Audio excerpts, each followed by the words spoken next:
What's up, guys? Vernon here, back again. How's everybody doing on their end? And I'm back again as always.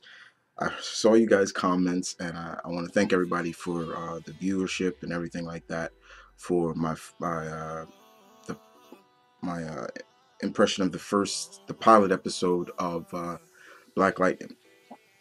And I don't think I need to tell everybody, the more detail of why I like Black Lightning and things like that. But here we are again.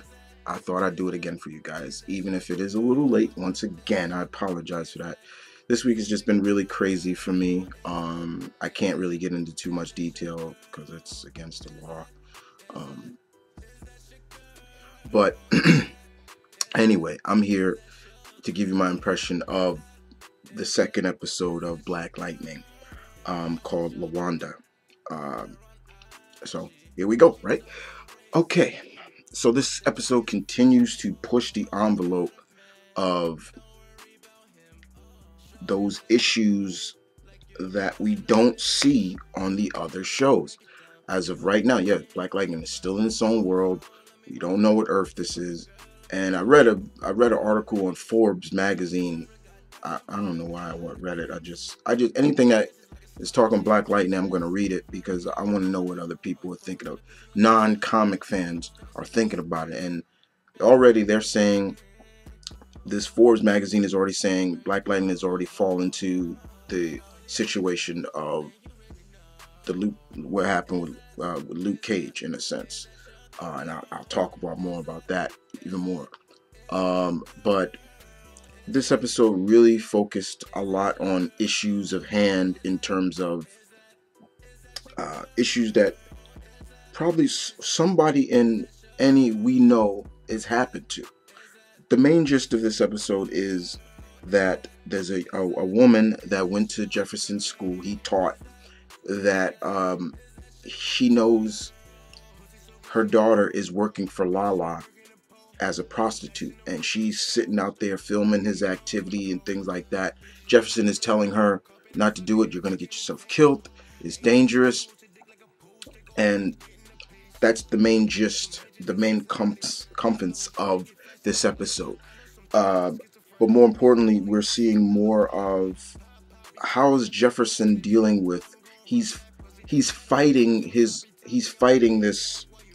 battle with himself of trying to live a normal life once again, but then also he wants to help the people of Freedomville. He wants to help, but he's battling. He's battling. And in the beginning of that episode, we see like almost like he's having some sort of seizure or so. Like his powers, he's and it's like electricity surging through his body and stuff. And Lynn comes in and sees him like that, and it's almost as if, and I'm like, okay, whoa, what's this? I'm like, what is this? What is this? And it was very kind of scary. I'm like, okay, and I'm saying to myself, is this a result because he hasn't used his powers for so long? I don't know, but it was very interesting to see.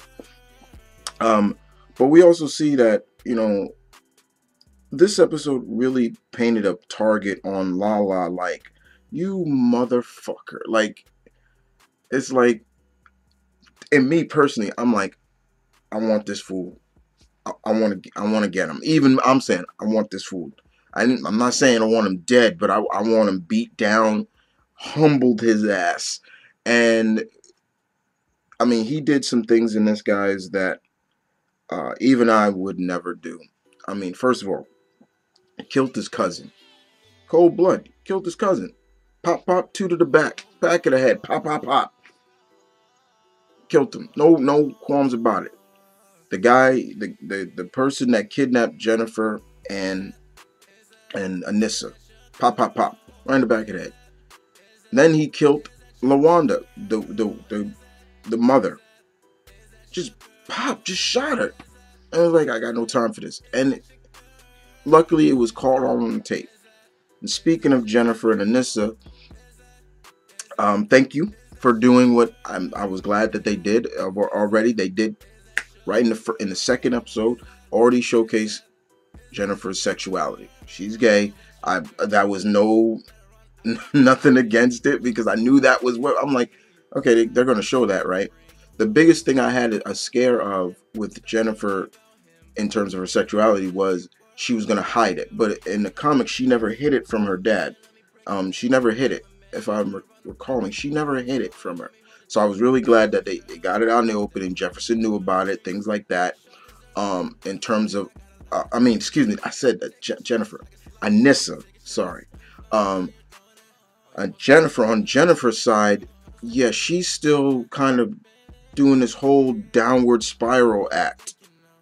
You know, she's drinking, she's smoking, she's getting twisted, and it's just like, girl, what are you doing? Like, what are you doing? And props to, I guess, her love interest in this, because I thought he was gonna be all like, yo, man, yeah, let's do it, let's get. No, you drinking?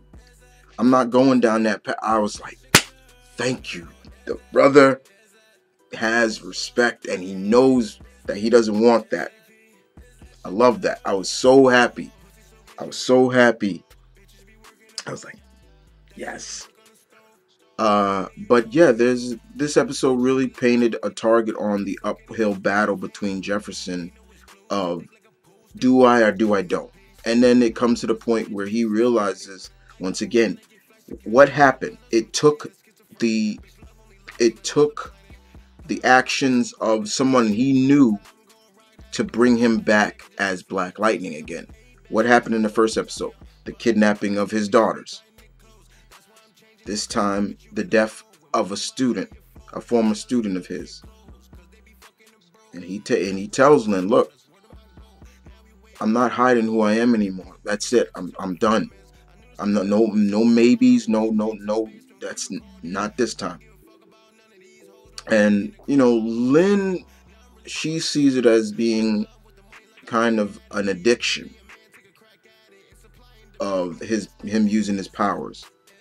And that's a very interesting take on kind of a superhero act in general. Is like, is it an addiction for these costume heroes who have superpowers to put their lives on the line every night? Or is it something more? And there was a line in here that Jefferson says to Lynn, when we first discovered my powers, you said it was a gift from God.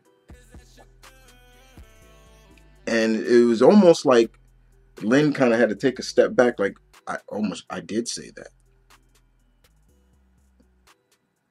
And more importantly, it's even showcased even in when Lynn goes to talk to Gambit. You know, they kind of get into it as well. Like, he won't listen to me, but he'll listen to you. You know, stop him before he gets hurt. But, yo, Jefferson came in, Black Lightning and all, and was like, I'm looking for Lala. Came in, doorman came in and was like, Black Lightning, my man. Came in, opened the door for him. He beat down these guys. I love the line where the guy in the elevator, yo, I got you. No, I'm gonna take the stairs. Brother got to get all the exercise he could get. And then just walked up the stairs, and got to Lala. Oh my God, did he beat the shit out of Lala? I thought he was gonna kill him. I thought he was gonna kill Lala. Because I'm like, yo, okay, Jerry, chill. Like, but he didn't. And he didn't kill him, but you know, he's back. He truly is back, and it's something that he's gonna pay the price for. You know, in terms of his actions are gonna have real consequences, especially with Lynn, who doesn't want to deal with that again. That's it. Is it sad? Yeah, you know, because you want to see the hero have a love life, and you know, and maybe this also is painting the picture. Maybe it's not with Lynn, because in the comics, he and Lynn never did get back together. They didn't get back together. They didn't get. But then there's more with Anissa. You know, she goes to the drugstore. She's seeing it being robbed, not by a black guy, a guy in white. It was a white guy, you know, and she's like having these migraines, and the guy's like, "Get on the floor," and she's like, "Okay, okay." And she's having, and then she just literally picks this guy and tosses him. Once again, showcasing a little bit more of her powers, that her density powers also manifest her increasing her strength. She just tossed this guy like a lightweight, and she looks around and she's always like, "Yeah, yeah." I was like, that was pretty cool. The episode ends with the death of Lala. Not even gonna, the death of him being, I guess he was killed by Tobias Whale. But what was interesting is how Tobias got to him. That's the real interesting test right there. Even showing this motherfucker got cops on the take, which I was assuming he would have. But yeah, Lala did some interesting factors in this that just, you know, he's just like, what the fuck, man? What, this dude is a piece of shit. He's an asshole. And that, once again, that brings me back to what I said earlier about the question at hand in terms of the Luke Cage. A lot of people say killing off Cottonmouth hurt the show, and then going to Diamondback. That's where this article went on Forbes, saying that killing off Lala was bad, and then going to the more goofy, cartoony Tobias Well. And I'm looking at this article and I'm like, whatever. Because it's, what's so goofy about Tobias Well? There's nothing goofy about him. He's straight up legit, and that's it. But other than that, guys, Lawanda episode 2 was very good. I am still enjoying the show. This is becoming one of my favorite shows. You know, I don't want to miss. Thank God for DVR, right? You know, I don't want to miss. And you know, because the problem is with Black Lightning when it comes on Tuesdays, I'm working, so I can't watch it right there and then like other subscribers or other members of my pack or other friends I have that could watch it and pop their you know, I have to wait. And most of the time when I do want to watch it right after, I'm too tired, so I'm like, and I'm so tired, so I just need to, I gotta just go hit the sack.